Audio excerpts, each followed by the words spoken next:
Dášenka mala šteniatko. Kravička a Dášenka patrili farmárovi Jožkovi. Volal sa Jožko a priezvisko mal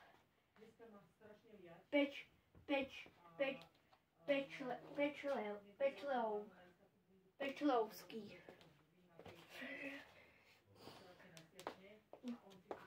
Pamätáte si, že kravička mala tú kocku, lenže tá už bola plesnivá a začínala sa rozpadať a tak ju farmár vyhodil.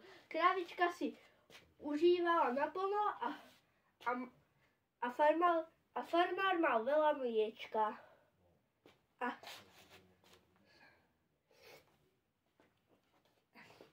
A keď sa dneska kravička pásla, Dášenka mala veľké brúško, v ktorom mala šteniatko.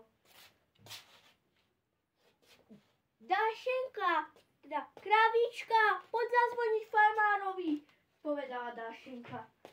A tak zazvonila a Jožko farmár sa na kravičku hneval. Čo to ty robíš? Choď sa pásť. Prepáčte, pán farmár, že Dášenka potrebuje pomôcť. Akú pomoc? Nahnevá sa farmár.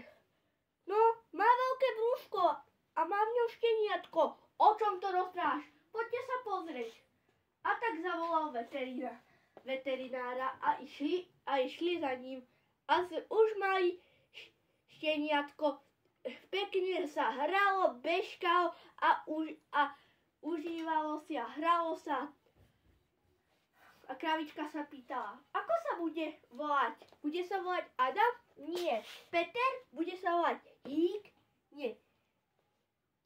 Kikik? Nie. Bude Fifik? Nie. Bude sa volať Fliačík. Koniec.